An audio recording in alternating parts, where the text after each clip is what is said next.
રાજકારણની શરૂઆત અહીં દિયોદરથી કરી. મને કદાચ ભૂલતી ના હોઉં તો જ્યારે હું તાલુકા પંચાયતની પ્રમુખ થઈ એના ટૂંકા સમયમાં જ અહીંયા અશ્વદોડની હરીફાઈ મન લાગે રાખી હતી, કદાચ મને યાદ. અને એ ટાઈમે આ ભરતસિંહજીની બધા નાના નાના નિહાળમાં કદાચ ભણતા હશે અને ગુમાનસિંહ બાપુને અમે બધા આવ્યા હતા. ત્યારે મારી પૂર્ણાની પહેલી મુલાકાત હતી. એ ટાઈમે 18 વર્ષની ઉંમર હતી. એને લગભગ 26-27 વર્ષ થયા. એટલે 27 વર્ષ. અને વિધાનસભાની ચૂંટણી એ 2007માં હું આ વિધાનસભાની ચૂંટણી દિયોદર મત વિસ્તારમાંથી લડી હતી. અને એ ટાઈમે માનસિંહ બાપુ પણ ચૂંટણી લડતા હતા. અને એ ટાઈમે મારું ભાષણ હતું, કદાચ મને યાદ રહ્યું હોય તો કુંવાસી તરીકે મને પણ થોડોક ભાગ આપજો એવી વિનંતી કરી હતી. આટલા શબ્દો મને કદાચ યાદ છે. એ ટાઈમે 2007માં, એટલે 18 વર્ષ પહેલા. ત્યારે 18 વર્ષ પછી આ લોકસભાની ચૂંટણીના ઉમેદવાર તરીકે તમને બધાને વિનંતી કરવા આજે આ ફોરણા ગામની અંદર આવીશું.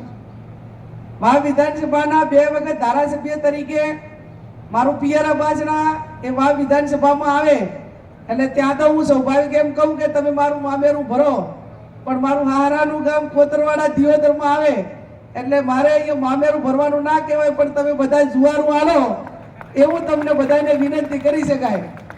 અને જુવારામાં બીજું મારે વિશેષ કાંઈ જોતું નથી, પણ કદાચ 2007માં કંઈ કચાશ રહી ગયું હોય. ઘણા બધા ઉમેદવારો લડતા હતા. એક બાજુ જાગીરદાર સમાજ હોય, ચૌધરી સમાજ મોટા ભાગે બાપુના સમર્થનમાં હતા, એક બાજુ કેસાદી, એક બાજુ હું, એક બાજુ અનિલભાઈ. એટલે આખું વાતાવરણ એ ટાઈમે પરિણામ લાવે એવું ન રહ્યું અને એના કારણે પરિણામ ના આવ્યું. પણ હવે 18 વર્ષે આવીશું તો 18 વર્ષે મને નારાજ નહીં કરો એવી આપ સૌને મારી 2 હાથ જોડીને વિનંતી છે. લોકસભાના ઉમેદવાર કે લોકસભાના સાંસદ તરીકે એ કોઈ આ ગ્રામ પંચાયત કે સીમિત એરિયા નથી, જ્યાં ભારત દેશનું સર્વોપરી લોકશાહીનું મંદિર અને એમાં જે નિર્ણય લેવાય આખા દેશમાં એનો અમલ થાય, એમાં જે કાયદો બને એ આખા દેશમાં થાય. કાંઈ ખેડૂતોનું હોય, શિક્ષણનું હોય, આરોગ્યનું હોય.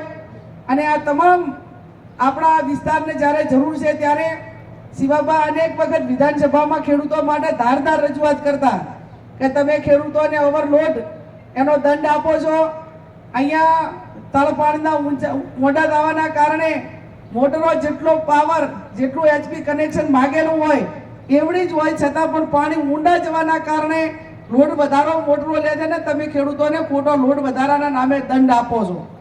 આવા એ ખેડૂત હોવાના નાતે અનેક પ્રશ્નો રજૂ કર્યા. મનમોહનસિંહની સરકાર હતી એ ટાઈમે કેન્દ્રમાં સંપૂર્ણ દેવા નાબૂદી જે એ વખતે કોંગ્રેસની સરકાર લાવી. 0 વ્યાજ ખેડૂતોને 3 લાખ સુધીનું લોન મંડળી હોય કે કોઈ પણ બેંક હોય એમાં 0 વ્યાજથી 3 લાખ સુધીની લોન મળે. એ ટાઈમે મનમોહનસિંહે આ ખેડૂતો માટે કરીને આ કાયદો અને આ જોગવાઈ એને અમલમાં મૂકી. આવા અનેક નિર્ણયો જે તે વખતે સરકારે લીધા છે. આપ સૌને મારી 2 હાથ જોડીને વિનંતી છે કે આજે કદાચ મફતી ભાવો એ આપણા સૌની વચ્ચે નથી રહ્યા, પણ મફતી બાવાના સ્વર્ગવાસ થયા પછી આ પહેલી વખત જ્યારે અમે એક લોકશાહીના ઢબે તમારી પાસે આવ્યા છે ત્યારે એ એમની હયાતી નથી અને તમે અમને કોઈ નારાજ નહીં રાખો અને એમને સાચી શ્રદ્ધાંજલિ આપી.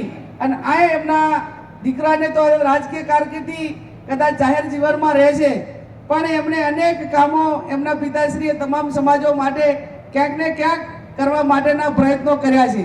અને એમના દીકરો જ્યારે આગેવાની કરતો હોય ત્યારે આપ સૌની ફરજના ભાગરૂપે આ પૂર્ણા ગામ અને આ તાલુકા પંચાયતમાંથી સારામાં સારી લીડ નીકળે.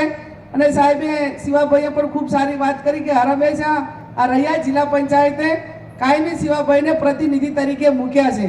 એક ખેડૂત આગેવાનના નાતે અને અમારો શિવાભાઈનો સ્વભાવ એ વહીવટી તંત્ર સામે એવો કે એ જેટલી ઘણા 2-3 વાર વિનંતી કરીને કહીએ કે આ કરો અને ના કરો તો પછી એમાં જે ભાષામાં વાત કરવાની હોય એમાં સાહેબે કરે ને હું એ કરું. એટલે તમને પણ બધાને ખાતરી આપું છું કે વહીવટી તંત્ર સામે લડવામાં મજબૂતાઈથી લડવું એ હંમેશા અમારા સ્વભાવમાં રહ્યું છે અને આવનાર સમયની અંદર પણ તમારા બધા જ પ્રશ્નો કઈ રીતે એનો ઉકેલ આવે એ માટેના પૂરેપૂરા પ્રયત્નો હું કરીશ. બીજી તમને હું ખાતરી આપું, સાહેબે વાત કરી કે જેટલું થાય એટલું હું સારું કરીશ, જેટલું થાય એટલું તમામ સમાજોને ભેગા બેહાડવા માટેનો પ્રયત્ન કરીશ. તમે તમારા ભાઈઓનું હોય, તમારા સમાજનું હોય તો એ 5-25 ઘંટિયા કે આગેવાનોને હગાવાલાને બોલાવીને સમાધાન કરજો. પણ કોઈ સમાજની અંદર વર્ગ વિગ્રહ કે ખોટી ફરિયાદો ના થાય, ખોટી હેરાનગતિ ના થાય અને તમામ સમાજો હળી મળીને રહે એ સ્થિતિનું વાતાવરણ એ અમારા માધ્યમથી થાય એવા ચોક્કસથી પ્રયત્નો કરી અને જેમ વાવ વિધાનસભામાં એક પણ પ્રશ્ન આજે 10 વર્ષની અંદર નથી આવવા રહ્યો કે ઠાકોર સમાજ હોય કે મારા જે આગેવાનો હોય એ કોઈ સમાજને હેરાન કર્યો હોય, અને નથી હેરાન કર્યા એટલા માટે આ લોકોના અવાજથી આ લોકસભાની ટિકિટ મળી છે.